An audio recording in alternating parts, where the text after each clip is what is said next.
के लिए ये सॉल्व प्रैक्टिस सेट है और साथ साथ ही आपके ग्रीस सॉल्व पेपर है। तो इन दोनों बुक से आप तैयारी अपना स्टार्ट करते हैं तो आपको समझ में आएगा भाई आपकी तैयारी कहाँ पे, और आपको लगता है कि आपकी जीएस में दिक्कत है तो आप ऑल बिहार एग्जाम। तो कैसे हैं, एग्जाम को अंदर पटना चैनल पे स्वागत है। बिहार में जो है एक न्यू वैकेंसी आने वाला है। ये वैकेंसी जो है पहले बीपीएससी के द्वारा आता था, इस बार भी बीपीएससी के द्वारा ही आ रहा है, लेकिन इस बार बदलाव कर दिया गया। और सबसे तो हैरान करने वाला बात यह है कि उसका परीक्षा तिथि भी घोषित कर दिया है। कौन है बहाली, उसका चयन प्रक्रिया कैसे होगा, कब इसका विज्ञापन जारी होगा, क्योंकि परीक्षा तिथि घोषित कर दिया कि 13 जुलाई को पीटी ले रहे हैं। क्या कर दिया गया है कि 13 जुलाई को पीटी ले रहे हैं, उसका परीक्षा तिथि अभी घोषित कर दिया गया, लेकिन अभी विज्ञापन नहीं जारी किया गया है। तो कौन उस फॉर्म को भर पाएगा। और सबसे महत्वपूर्ण बात है कि जो भी स्नातक पास रहेगा, चाहे वो कोई भी विषय से रहे, फर्स्ट डिवीज़न रहे, सेकंड डिवीज़न रहे या थर्ड डिवीज़न रहे, कोई मैटर नहीं करता है, जो स्नातक पास है वो भर सकता है फॉर्म। तो ये बहुत बड़ा बहाली अभी तुरंत शाम को आया है। और सबसे बड़ा चीज़ है कि उसका परीक्षा तिथि भी घोषित कर दिया गया, 13 जुलाई को पीटी होगा आपको। तो उसका विज्ञापन कब तक जारी किया जाएगा, सारा जानकारी हम आपको देंगे। पूरा वीडियो को ध्यान से देखिएगा तभी समझ में आएगा। पूरा चीज़ हम बता देंगे, चयन प्रक्रिया से लेकर के सारा चीज़। इसको ध्यान से देखिएगा वीडियो। तब आपको याद होना चाहिए कि एक बहाली आया था 2022 में। क्या बहाली आया था वो? तो आया था असिस्टेंट का, सहायक का, ठीक है। उसमें 44 सीट था। कितना सीट था? तो 44 सीट का बहाली था सहायक का, असिस्टेंट के। वो बीपीएससी असिस्टेंट का एक बहाली आया था, ठीक है। माफ़ कीजिएगा, बीपीएससी असिस्टेंट का एक बहाली आया था, ठीक है। बीपीएससी असिस्टेंट का बहाली आया था जिसमें 44 सीट था। ये बहाली का बहुत सारा लोग उस समय फॉर्म नहीं भर पाए, कोई की कम सीट है, बहुत लोग फॉर्म भी भरे होंगे। पीटी था, इसका प्रोसेस मेंस था, इसका चयन प्रक्रिया का पीटी था और मेंस था। अब जो है बिहार में एक नया बहाली आने वाला है। ये बहाली आया था का हम बात कर रहे हैं। अब जो है बिहार में एक नया बहाली आने वाला है। अब वो बहाली आने वाला है सहायक प्रशाखा पदाधिकारी, एएसओ। एएसओ का बहाली बीपीएससी में आने वाला है। सीजीएल 4 में तो बहाली आएगा ही एएसओ का, लेकिन बीपीएससी में बहाली आने वाला है एएसओ का, ठीक है। तो इस एएसओ के बहाली को कौन फॉर्म भर सकता है, क्या है चयन प्रक्रिया, सारा चीज़ हम आपको बताएंगे। हम आपको शुरू में ही बता दिए, वीडियो को शुरू में, कि 13 जुलाई को जो है इसका पीटी का परीक्षा का भी तिथि घोषित कर दिया गया है। तो पहले ये जो बहाली देखे होंगे, ये 44 पदों का जो असिस्टेंट का बीपीएससी का आता था, अब इसी को जो है क्या कर दिया गया है, तो अब एएसओ का बहाली आएगा। अब ये असिस्टेंट का नहीं आएगा, अब एएसओ का बहाली आएगा। तो पदों का संख्या उस समय 44 था, लेकिन अब जो है पदों का संख्या की बात कर लिया जाए तो कितना है, तो पदों का संख्या जो है अप्रोक्स आपका 41 है।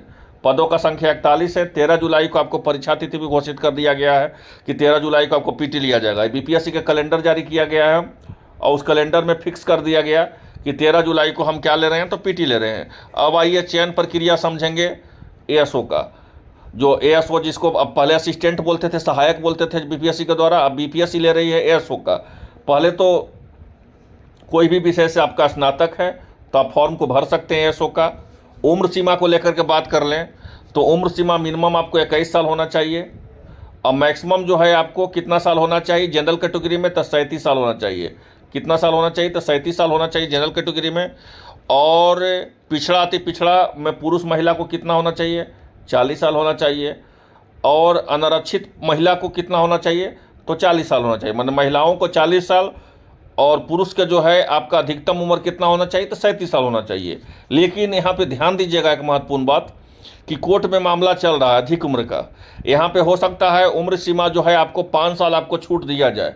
इस बात को भी याद रखिए। जैसे ही फैसला आएगा तो सबसे पहले आपको एग्जाम को अंदर पटना चैनल पे ही देखने को मिलेगा।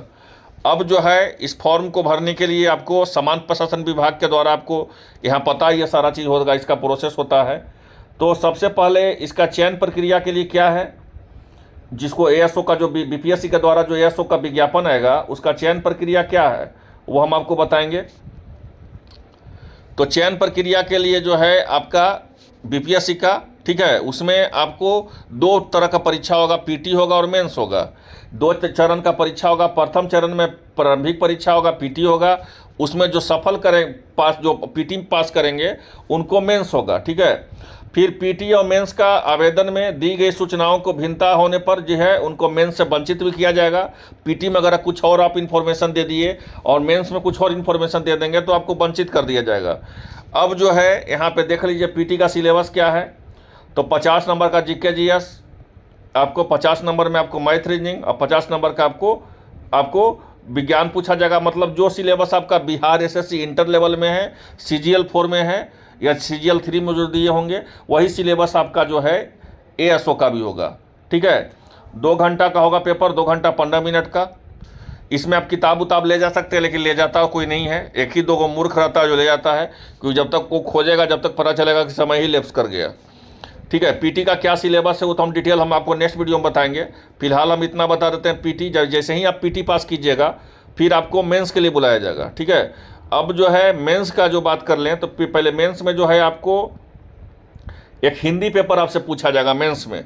ठीक है, अब जो है इसमें बोला गया है कि मात्र 30% आप लैंग्वेज पेपर रहेगा, आपको मात्र इसमें 30% लाना है। लेकिन यहाँ पे ध्यान देने का बात है कि इस बार आपको लैंग्वेज पेपर नहीं देखने को मिलेगा, क्योंकि भाषाहरता को शून्य जब कर दिया गया है बीपीएससी के द्वारा।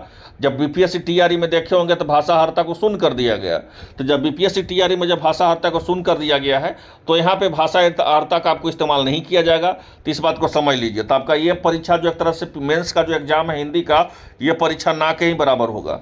चलिए, सेकेंड पेपर जो है आपका क्या होगा उसमें मेंस में, तो इस परीक्षा में जो है आपको ऑब्जेक्टिव टाइप होगा सेकेंड पेपर में मेंस में, वो भी आपका मतलब पीटी भी ऑब्जेक्टिव और मेंस भी ऑब्जेक्टिव, जिसमें आपका सेकेंड पेपर में आपको 50 नंबर का मैथ जीके जीएस रहेगा, 50 नंबर का रीजनिंग रहेगा, विज्ञान रहेगा, 50 नंबर का क्या रहेगा तो आपका साइंस रहेगा, 50 में सब कुछ रहेगा। वही जो आपका बीपीएससी का सिलेबस है, बिहार एसएससी का जो सिलेबस है इंटर लेवल का, ठीक है, या ग्रेजुएशन लेवल का, वही सिलेबस सेम है यहाँ पे रहेगा बीपीएससी एएसओ का।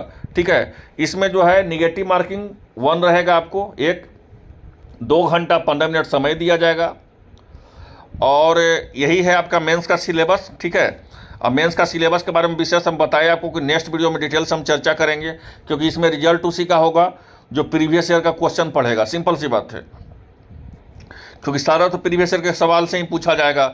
और जिसका 75 नंबर तो इसमें जीके जीएस हो गया, 150 नंबर के अगर पेपर है आपका 150 नंबर का, तो 75 में आपका मैथ रीजनिंग रहेगा और 75 आपका जीके जीएस साइंस रहेगा। तो जिसका जीके जीएस साइंस अच्छा रहेगा तो मैथ रीजनिंग में तो जितना आप स्कोर कीजिएगा उतना आपके सामने वाला भी कंपटीटर होगा वो भी स्कोर करेगा। लेकिन रिजल्ट इसका किसका होगा, तो जिसका जीके जीएस अच्छा होगा वो साइंस अच्छा होगा।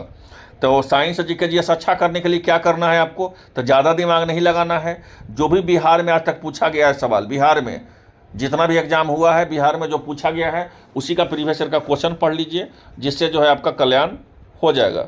ठीक है, उससे आपका बहुत ही अच्छा स्कोर आ जाएगा। इस बात को समझ लीजिए, क्योंकि बिहार में एक रूल है अभी के समय में 2-3 साल से पैटर्न चल रहा है कि जो प्रीवियस ईयर का सवाल है वही पूछा जा रहा है। ठीक है, तो ये है आपका पीटी फिर पास कीजिएगा तो फिर आपको मेंस देना होगा। मेंस जब पास कीजिएगा तो आपका जो है क्या होगा, तो आपका फिर मेरिट बनेगा। ठीक है, तो यही है आपका प्रोसेस। और इसका हम सिलेबस को लेकर के बताएं, सिलेबस को लेकर के हम डिटेल हम आपको नेक्स्ट वीडियो में बताएंगे। और फॉर्म भरने में कितना लगता है तो वो 600 ही लगेगा जो लगता है। तो यही है, जो भरना चाहते हैं इस फॉर्म को भर सकते हैं। ठीक है, वो इस समय का था। अब यहाँ पे देख लीजिए ध्यान से, बीपीएससी जो है अभी कैलेंडर जारी की है और इस कैलेंडर में जो असिस्टेंट का परीक्षा देते थे पहले, बीपीएससी असिस्टेंट का जो बहाली आता था, अब उसके जगह पर एएसओ का बहाली आएगा। एएसओ असिस्टेंट सेक्शन ऑफिसर का, जिसमें 41 सीट है।